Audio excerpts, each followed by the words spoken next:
Elkhart Lake. I want to be the first interviewing Bob Bodine with respect to his recollections of the Mille. Paris, and had the car flown to Paris and drove the car down to central France, and then Keep the sound up. on from central France back to down to Brescia. And we had an exhilarating trip coming down the mountain, basically a private trip compared to what was to come. And our pulling into Brescia and seeing the crowds of people was just really got to be exciting. It was one of those things that you don't experience very often, and seeing the multitudes and maybe getting a little irritated because we couldn't park the car like we normally would. And then a few minutes later saying, oh, what the heck, this is it.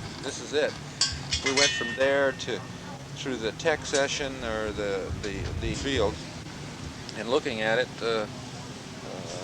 backing off 10 feet, and all of a sudden you couldn't see it because there were so many people was kind of a fun thing. The reason I'm bringing this up is because a few minutes later we met the original driver of our car, Oliver Jean de Bihan, who was running for the factory at that time. It was really an exciting thing. I recognized him and said hello to him, and found out that he was just in Minneapolis. This Belgian was just in Minneapolis a week or two ahead of time, spent 8 days in one of the hospitals there getting some kind of procedure done. And from there it went on, and we talked about the car, and he told us of all the experiences he had with it, some very enlightening, fun experiences for us who only know of these people from books. And throughout the rest of the trip, Mr. Jean de Bihan was showing up next to our car and telling us about this and that experience that he had when he won the GT class in '57 with the car. Certain things that he said were actually applicable 20-some years later. The roads, he says, watch this section, it's very rough, on infinitum. It was really an experience. Driving the car the first night was a little bit hairy. The people lining the streets at the start wasn't too much of a problem because you couldn't go very fast, but those old cars go pretty fast at night, we're finding out.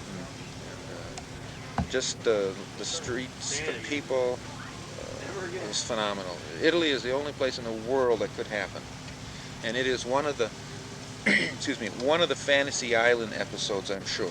I'm not for questioning that at all. It's just fabulous. The Fantasy Island for car buffs, no matter what you were driving, everybody felt like it was their show. I just can't say enough about that. Everybody I met, whether they were driving a 1-liter douche bonnet or a 9-liter Maserati, was just having a ball. So my biggest thing is the people, I think. The enthusiasm of the crowd, the young people, the old people. Excuse me. Our car performed very well. We were real happy with that. It was a nice ride for us. Our wipers went out. We worked our wipers manually. That was an interesting experience. We hooked a coat hanger between the wipers and let left, right, cleaning the windscreen. It was just all in all a real good experience. Meeting people. What were some of the interesting cars that passed you, or that you passed? Oh. Do you have some recollections there? Yes, we had some real good runs. The first night there was a group in an Oscar from New Jersey, or license plates came from everywhere. Yeah, but the Elkhart group, maybe. Yeah, they went pretty good, so we followed them for a while.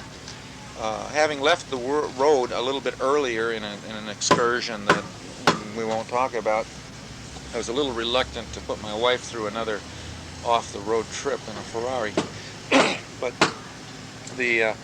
that was a fun thing. The next day, starting it up, we had a little better ability to go because of the daylight, and the same crowds were there, waking up and finding out that these people that were there at 3 in the morning or 3:30 in the morning, or more of them are still there. I don't know if they went home or what, but they're all cheering and screaming, and that was great. And leaving the town again, and we blasted out I don't remember who we followed, but we just kind of cruised on into Remini, somewhere between 8 and 9/10 full speed the whole way. Only through towns did we slow up. We were usually flat out and or cruising behind somebody, looking at some of the pretty cars. We didn't get too far out of Remini, and we picked up somebody in a Maserati. I don't know who it was. I don't know if it was Sterling Moss or someone, but it was someone in a Maserati that could drive real well. And we had a heck of a run up a mountain, just sliding back and forth, and it's almost like it was a full race course. It was just fabulous. I'm a little bit of an acrophobic, or a lot, and that wasn't a problem because I had to concentrate on my line so much. In that particular ride, my wife elected to take the sedan, and I had Jess Bourret, who is a Ferrari EC and an author, and that was his first ride in the car, and he really enjoyed that, taking him and racing through the hills.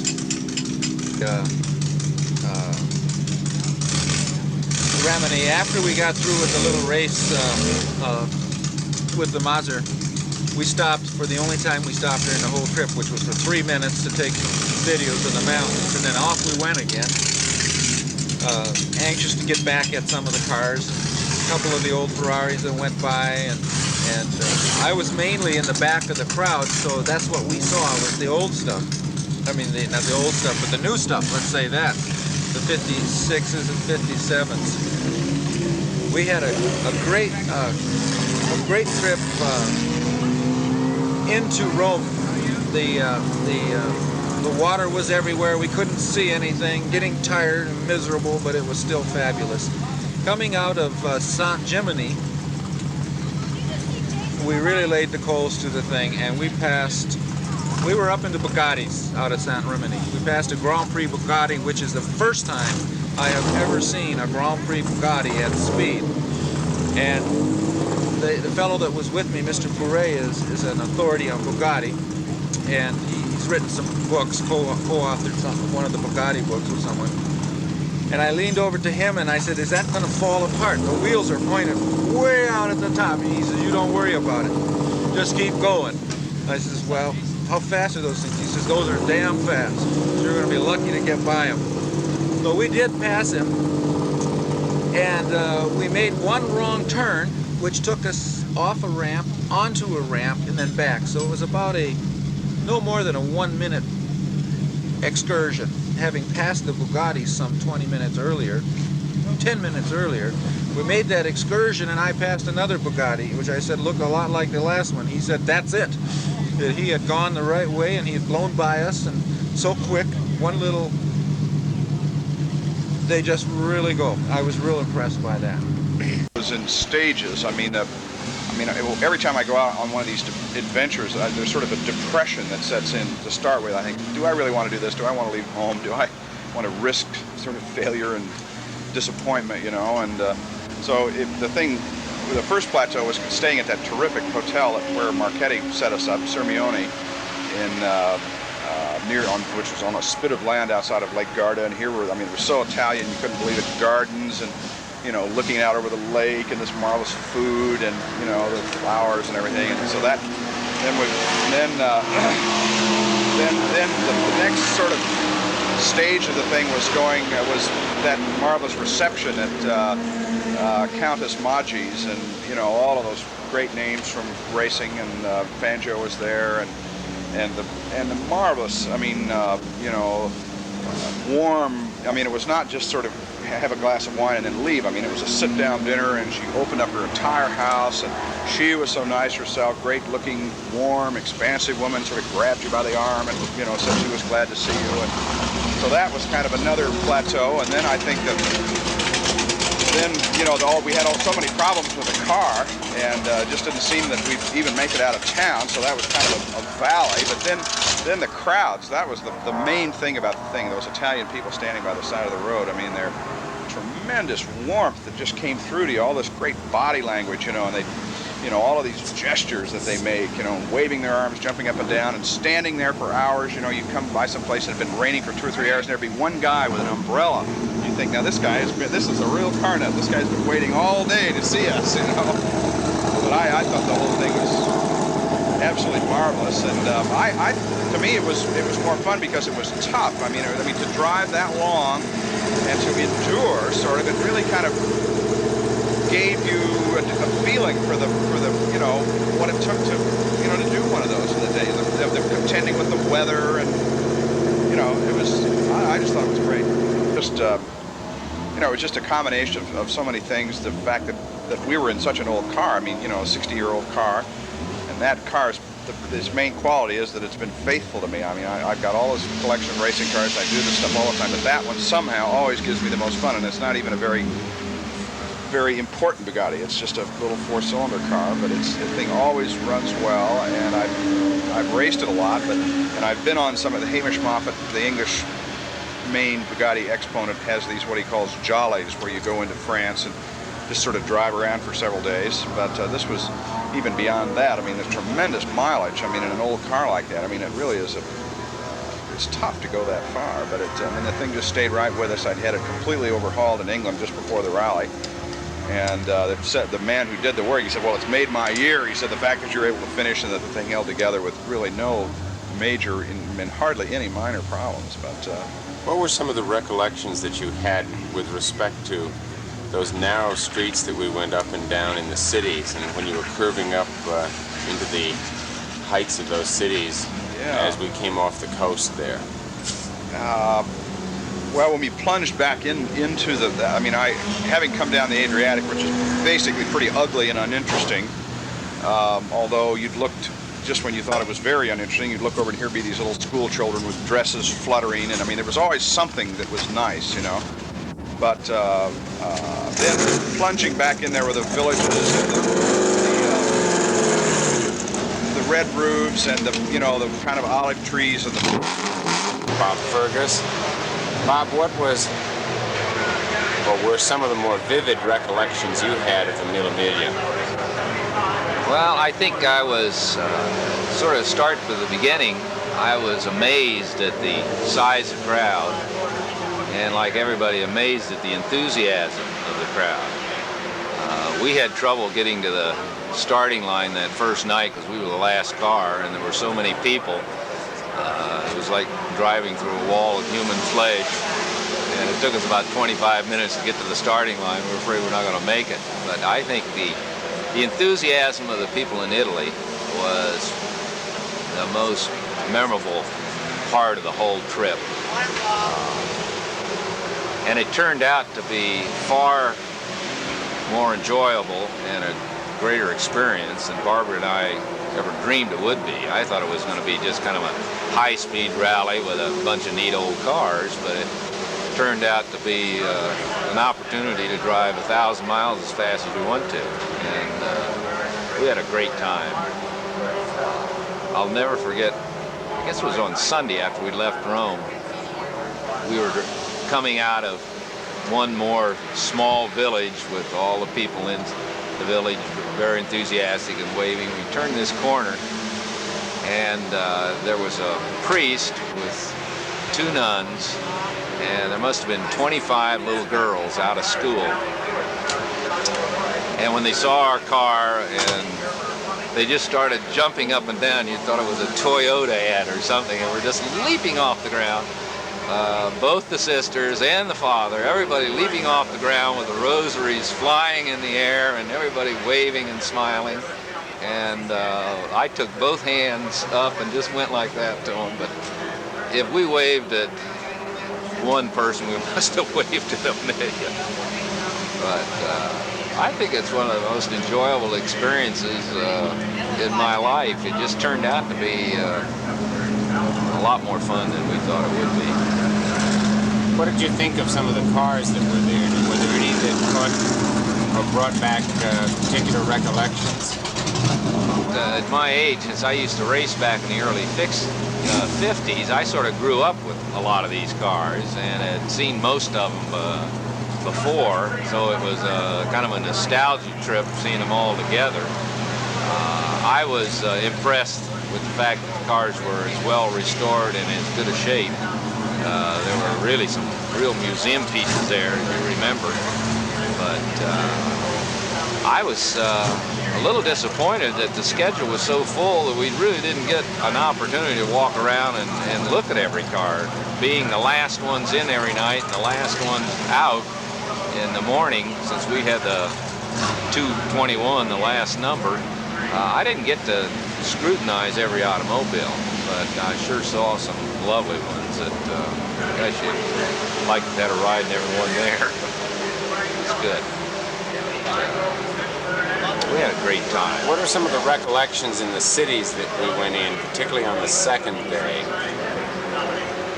Well, I think it was just the enthusiasm of the crowd was just overwhelming. I couldn't believe there'd be that many people that would give up their Sunday activities to stand on a street corner and watch 221 race cars go by. I was just amazed every time we'd see crowds, and as you remember, every village, the streets were just lined with people, and they all were smiling, and I thought our cockpit was going to fill up to the door jams with gifts and goodies that they gave us, candy, you know, and flowers, and wine, and all kinds of trinkets and things. It was the excitement of seeing the people having such a good time, and I think that made you have, you know, we all had a good time. It was just 1,000 miles of waving and smiling at people. It was good. I'd like to do it again. I think we'd be a little better prepared maybe, and we would be more relaxed if we know what to expect. I think we could enjoy it even more the next time, because that not having the knowledge of what's going to happen the next day or that night, or maybe that was what made it so thrilling. But I think we'd have more fun with the owners of the cars. I enjoyed getting to talk to a lot of the drivers, but it just seemed like the schedule was always so speedy that we never had time to really sit and I like a little more picnic time. Maybe if they had if we got all the cars together a day before in a larger area where you could see them. And of course, some of the parties we went to, that party the night before was lovely. That was great. Well, I don't know. I'm sure you've heard most of the incidents of driving along the way, so how can I personalize it? Probably by starting out with when we registered in the square. I walked up to get the credentials taken care of and told them I was Barbara Ferguson. They said, "Oh yes, Roberto Ferguson's car." "No, no," I said, "Barbara." "Oh, no, no, no, no, Roberto." I said, "No, no, no, it's my car." "No, woman," he said. And at that point I figured I was in Italy. But we had, I think, 5 women that were driving, 2 teams of Italian women. There were a few women that rode. Did you drive? No. No. And so there were only about 5 of us that were driving that were female. The other women that were female, do you remember in the award ceremony the one woman who got a prize and was so annoyed because it wasn't a good enough prize? She was Italian.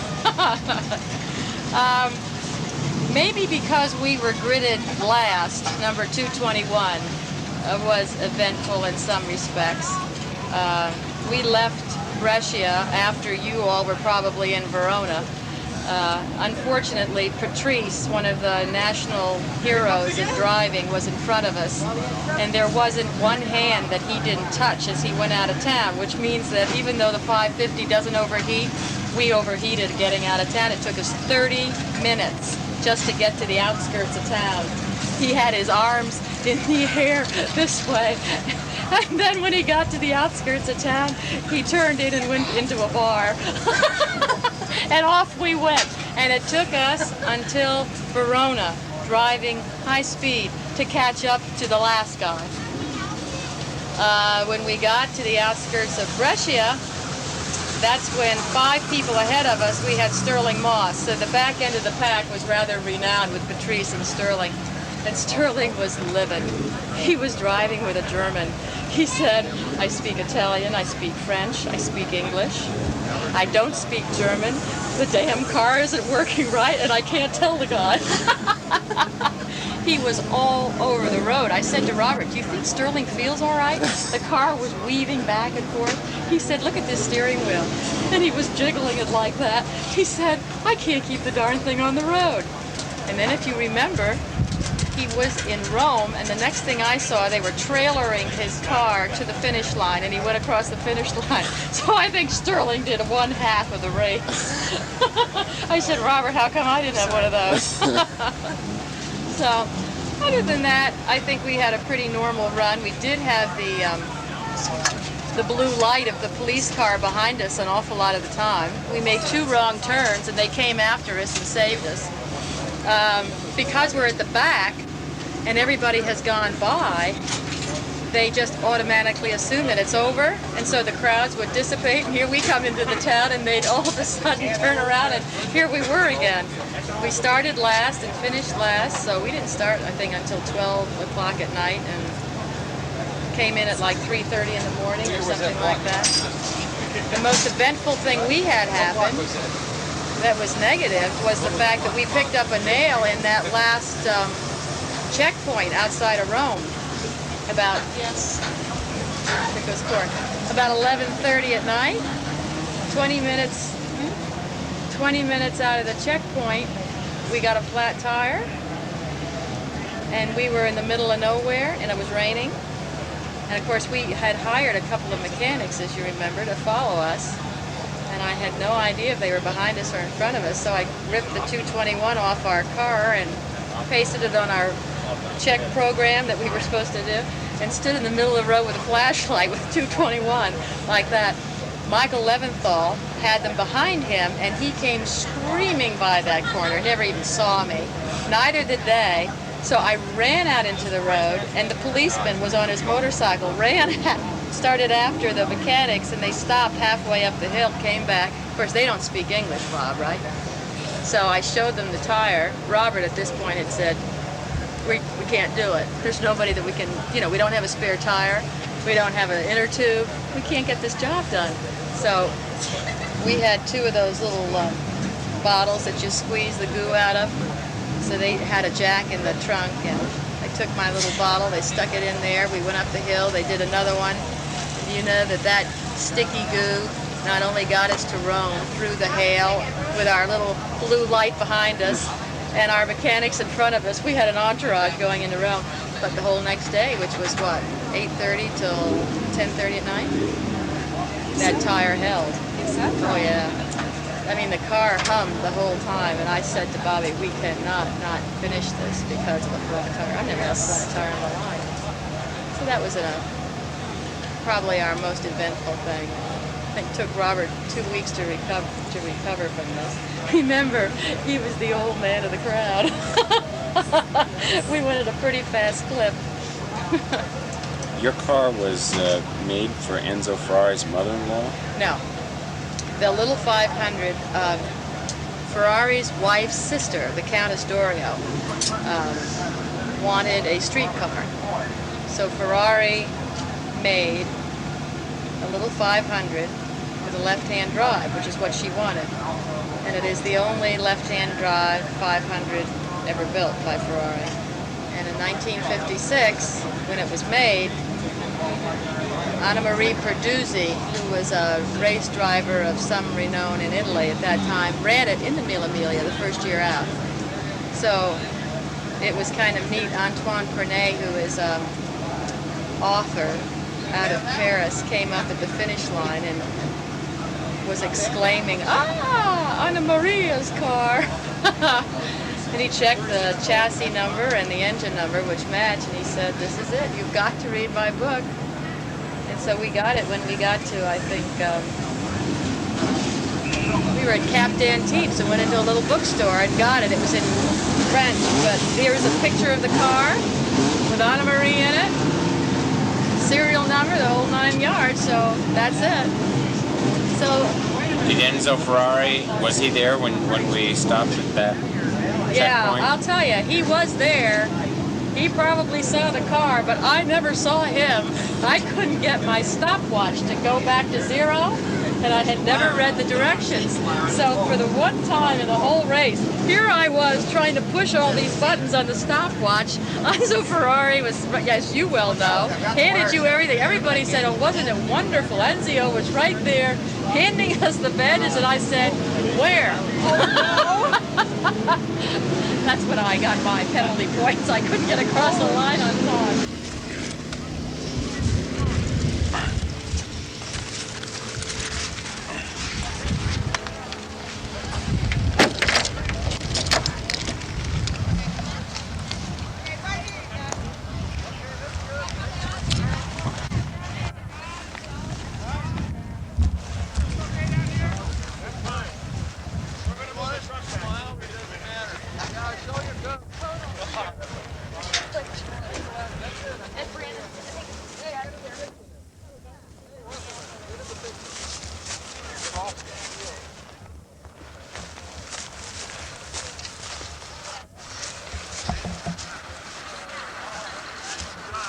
Wonderful. One more.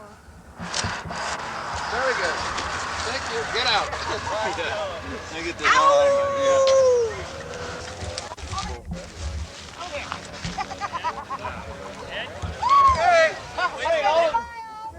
Okay, smile. Go back. Click very loud, you know. Good. It's a very dark. Smile.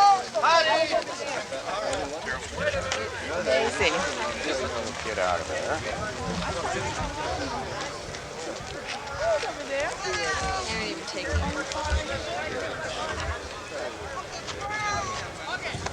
Not. I will start off at hay bale. Okay, we got about 2 minutes of sunshine here. setting up a tripod. Well, they've already got one camera set up. Should be doing this earlier.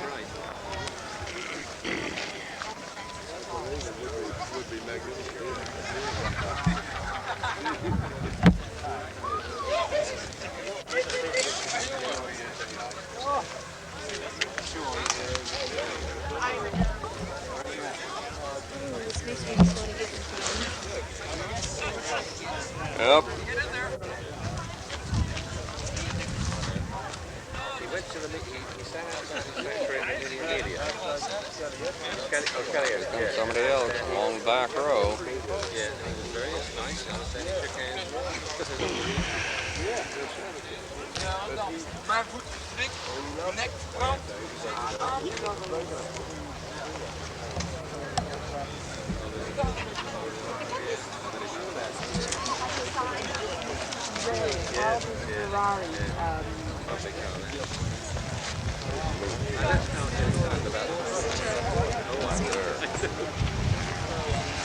Move it back so that they can get more light on. More light.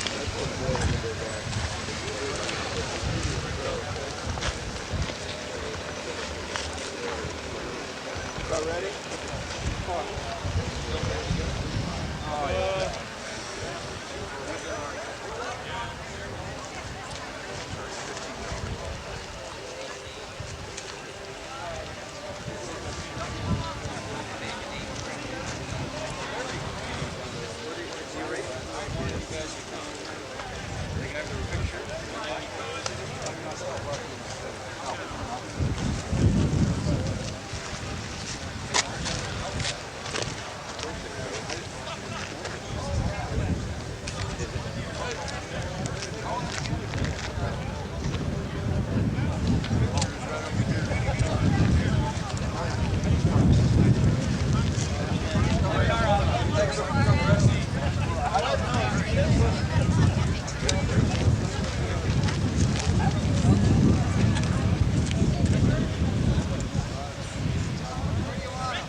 Yeah.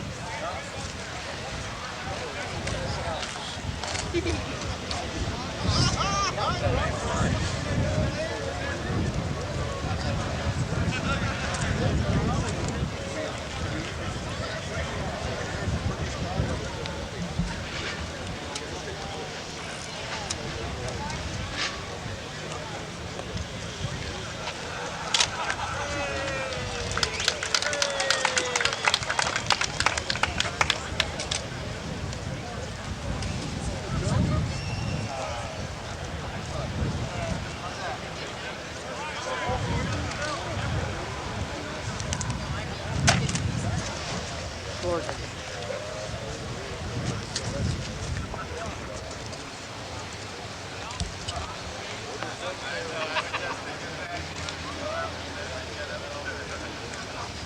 Alphabet, get out of there!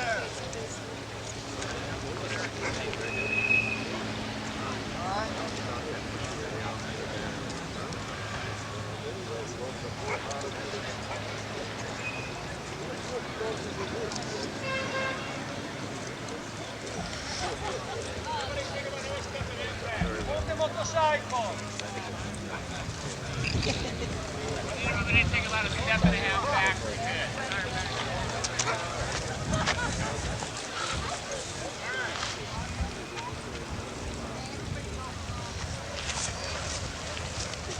Yes, sí, eso está en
Driven by Phil Hill. Wow. His passenger is Luigi Panetti. Originally sold.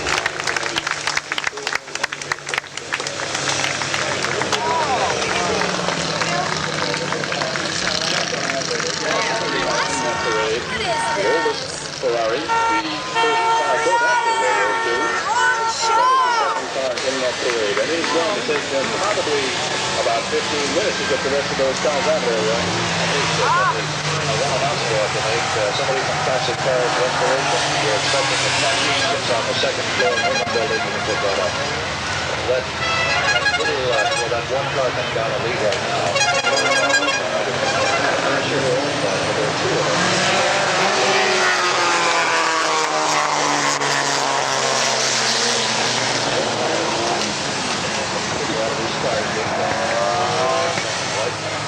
You probably been fortunate to have a Blue Charles franchise out here for a weekend. I'll tell you, these guys still measuring that Winfield area, and it is going to take a lot of time to get out. The lead car is coming down off the hill now. First car is Phil Hill and Luigi Panetti. The second car, as we mentioned, is the oldest Ferrari. That is the oldest Tokyo, right?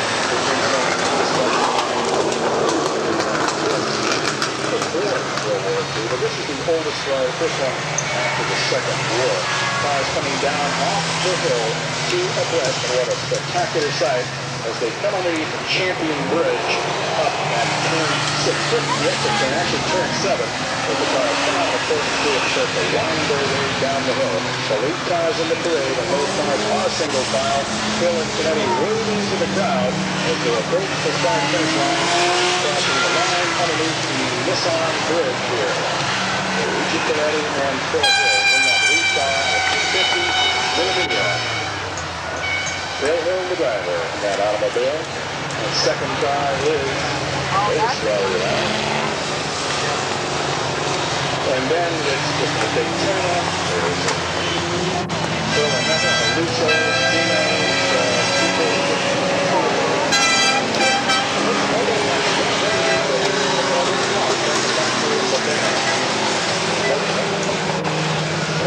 still coming out of that infield, and they may have to hold up that parade over in the vicinity of turn 2 to allow all those automobiles from the infield to get out on the track. Still in the lead car has slowed down, is holding that pace up a little bit to allow the cars to enter the You know, one thing you can be sure of, the predominant color out here in this parade is red. It has to be, since it is Ferrari. This salute to Ferrari. And the Monterey Historic Automobile Race is the 11th anniversary event. Many people thought that the first race held here in the Monterey Historic was a tribute to Ferrari, but actually no mark had been selected or chosen to be honored or saluted in that initial year. But the predominance of cars entered and running that weekend were Ferraris. However, they have never been saluted prior to this event. Each year, with the exception of the first, one particular manufacturer or mark has been feted or saluted, and we have just been graced with some of the finest examples of automobile racing. It's actually history in motion. There's some speculation that there's approximately $17 million worth of cars racing here this weekend, and that is exclusive of this parade that you have here. I'd say there's 20 million right here on the track right now. Probably insurance for 20 cars. If you have a car like this, you have your own insurance. You insure yourself. There's a convertible, a silver convertible just going between turn 1 and 2 right now. I've never seen one like that exactly. Did you notice it when I pointed it up? I saw the car, and it's a recent model. It's only about 2 years old. I forget the name of it, to be quite honest with you, Rye, but it's a recent car, probably about an 82 or an 83. We know it's a Ferrari. Yes, yes. There's supposed to be a 4-door Ferrari that was to come out in 1983. I'm not being in that category. Did they manufacture it, you know? They did, and that convertible is, I think, about the same, very similar to the Ford that you're talking about. A lot of 308s out there now.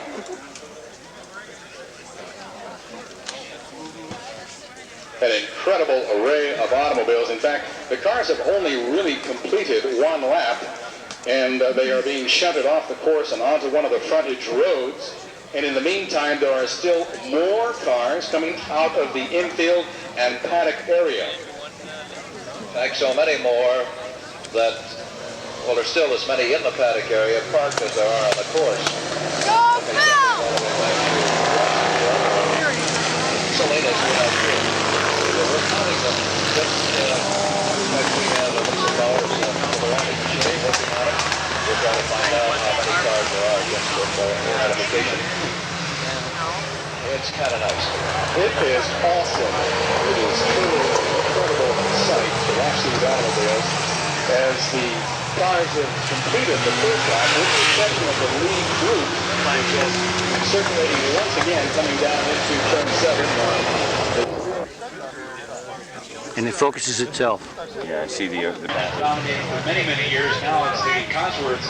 But back in the early 30s, any engine...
Masterson takes a nice clean line, goes down low into the apex of turn 3 and sweeps out real high. Here it comes forward. Looks like he's trying to take up a little bit of a piece of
The Jaguar 6, 1955 Pebble Beach with a stock body, finished second. 1951.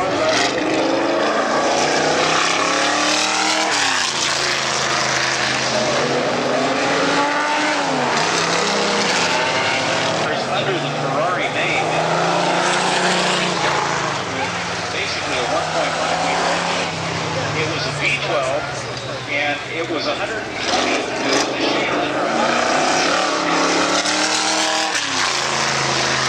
63-inch bore with a 59-inch.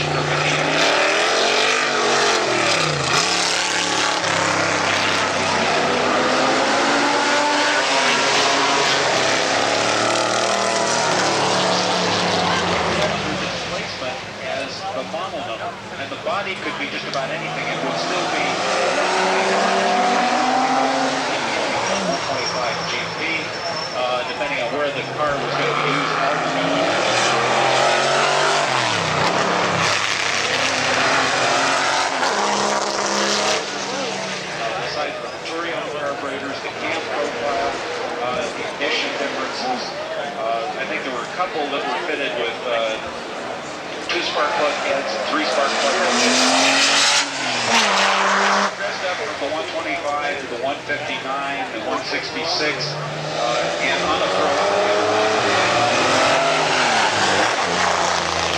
And they started building other engine configurations, 2-cylinder, 4-cylinder, 8-cylinder, and 6-cylinder were all used by Ferrari at various times. It was felt that having a numbering system didn't work. So they went to a system whereby the first digit, or in some cases 2 digits, indicated the displacement.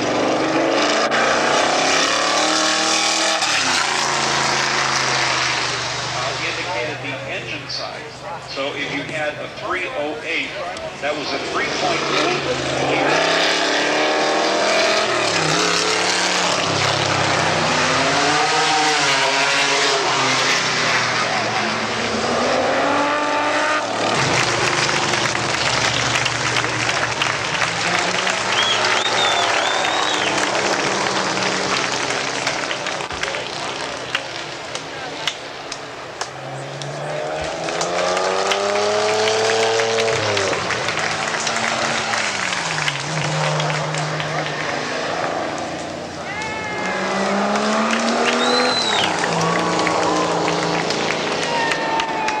58 Ferrari 250 Testarossa, driven by Bill Chazan. Alongside him, car number 187, a 1956 Curtis 500 KK, driven by William Wright.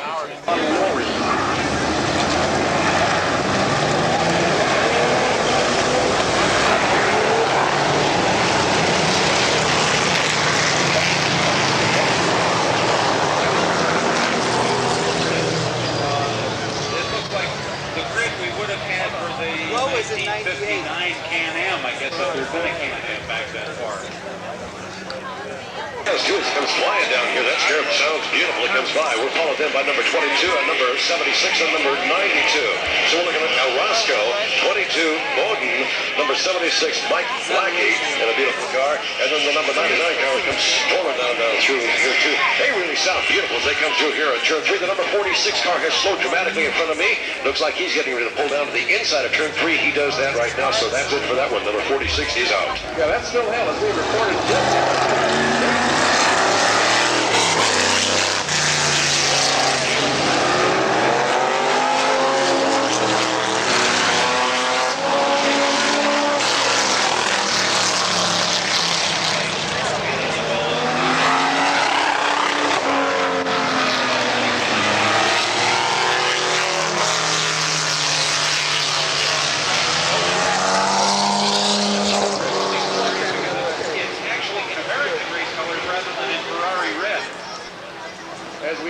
Them coming around to complete lap 1, Orozco with a big lead in that scarab as he just roars on by in the background. You can hear him. It's car number 16.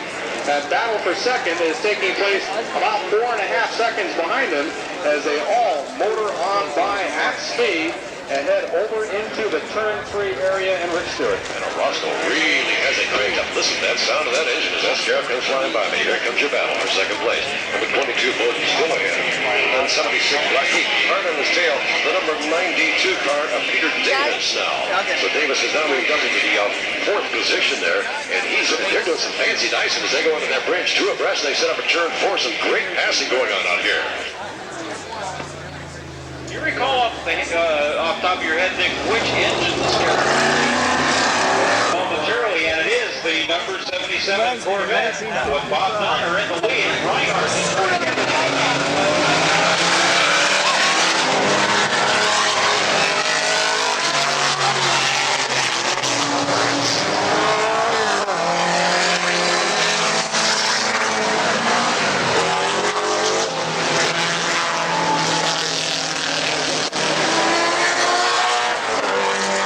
going to 6, but Paul's been enough miles on this race.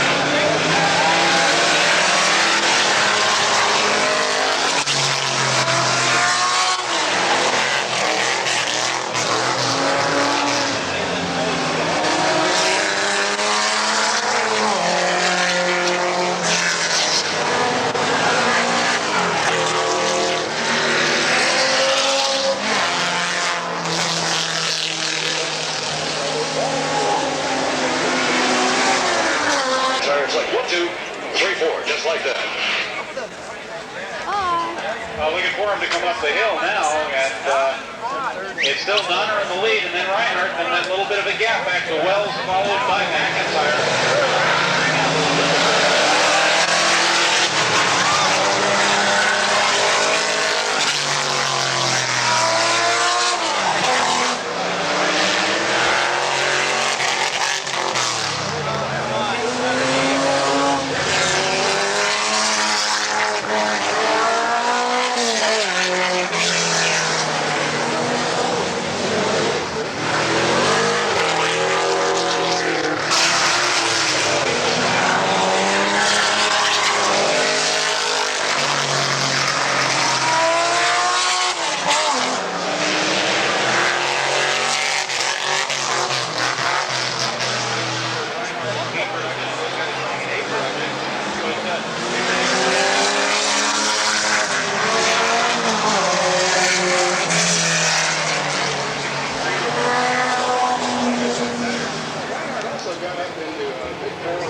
What were some of the most interesting recollections that you had in the Mille this year? We had quite a few. We had, the event itself was unbelievable. It was fantastic in every respect, the organization. I was very lucky to drive my father's D-Type again. We got in a lot of trouble for going too fast. I think principally because the car was not Italian Racing Red, it was British Racing Green, and that obviously caused a lot of problems and jealousy as far as the Italian police are concerned. And we had a little major problem, like being recorded at about 145, 150 in a 40-mile-an-hour limit. So we got pulled up twice, and the big finger was waved at us and said, right, next time you're in the slammer, we'll have the car. So we had to behave ourselves from the thing. So we had a lot of fun there. Wet, yes, rained, we got soaked, but we loved it. Every minute of it. Fantastic. What part of the course did you find to be the most memorable? The Footer Pass. Fantastic. Over the switchback. Hard right, hard left, up, down, everywhere. Unbelievable. And then there was a very fast section around about Siena. Very quick. Great fun. And Bologna. Bologna was sensational. Storming into a massive big city. 3 lines of traffic. Don't wait for the traffic lights. Hack down the outside to the red light. Straight over. Great fun. What about those towns as we came up from the East Coast? And those little towns on the top of the mountains? They're fantastic. Sensational. I mean, all the kids, the old ladies, the old men, everybody was all there screaming and shouting, waving hysterically. It was quite sensational. Anyways, we all believe it's going to be repeated in '86, and let's hope that we're going to get an entry. Good. So it's the greatest event for a long, long time, that's for sure. And the car went very well, never missed a beat, put half a gallon of oil in it, and a pint of water, and just lots and lots of petrol. Share the story about the man on the motorcycle at the very end and the exchanging of cigars and cigarettes. Yeah, that was another little problem. Could have been a problem. But I had a police escort out of Modena. I think they might have heard about me at this stage because it was the last major town. And I had this police escort alongside me in his great big Moto Guzzi bike. And I kept on urging him to go quicker and quicker, and he wouldn't. And he kept, piano, piano. And so I'd drive alongside him and I said, come on, let's go. He said, no, no, no. He then handed me a cigarette down from his bike to the cockpit of the D-Type. And I said, no, no, no. I then handed him a cigar, and he said, no, no, upset the tummy. And then I thought, we're quite friends now. So I inched slightly ahead of him, and then finally dropped it down the cog and went, bang. And he was finally a dot on the horizon. I thought, well, if he wants to try and get me, let him try and see how good this Moto Guzzi is. So, anyway, that was the end of him, thank goodness. So it was good fun, great fun. Were there any particular memories of areas that stood out in towns or particular just little vignettes, flash moments that come to your mind? There was just so much happening all the time. I mean, every town one came into, there were thousands of people, and they were just so enthusiastic, and they charge you with all sorts of things, from bottles of champagne to glasses of brandy. I mean, you were just a hero everywhere you went. Not that I am by any manner of means. I mean, there were 200 cars entered and with 400 people involved, so there were 400 heroes gathering around Italy for a week. But it was very good for the ego. That's for sure. Did you feel any constraints on speed in terms of just for the preservation of the event, so that nothing would happen that would possibly mar the event? Well, one had to obviously be careful and not be silly. One doesn't want to abuse the privilege of the event being held at all, and obviously the organisers were very nervous that somebody would make a silly mistake and have a bad accident, and that if that had happened, the police obviously would have been very upset, and they would have great difficulty having the event staged again. So obviously one was careful not to abuse things too much, but still we had a good time. When the moment allowed, sure, we went quickly, and when it didn't, we behaved ourselves. But we had to put on a bit of a show as well in some of the towns as well. First gear in a 3.8 wide angle-headed D-type can impress a few people, particularly in the wet. Do you have any overheating problems anywhere? None at all. None at all. The car was perfect. It was fantastic. Did you get caught in any heavy traffics? Many did in that one East Coast city. A little bit, but normally speaking, with the headlights on, all the traffic gets out of the way very, very easily. And also I had quite fun because I had a police escort with Prince Michael of Kent, who was over for the event driving an Aston Martin.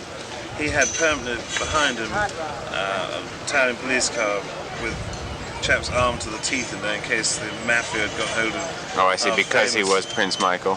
Because he was Prince Michael, and so they were quite handy, because a couple of times I came up behind them and they scooted everybody away in front of them. So we charged through towns as though they weren't there at all. So it was great. Terrific. Any other thoughts that you'd like to share? Not really. I mean, it's still so fresh in one's mind, really, the whole thing, and one looks back at photographs and they remind you about certain things, but no, overall the whole event was great fun, and I don't know, we definitely got into a fair amount of trouble, which was in hindsight it was quite amusing, really. But let's hope they're going to ask me back again. I should be very upset if I can't. So, dear Mr. Lucchini, please ask me again.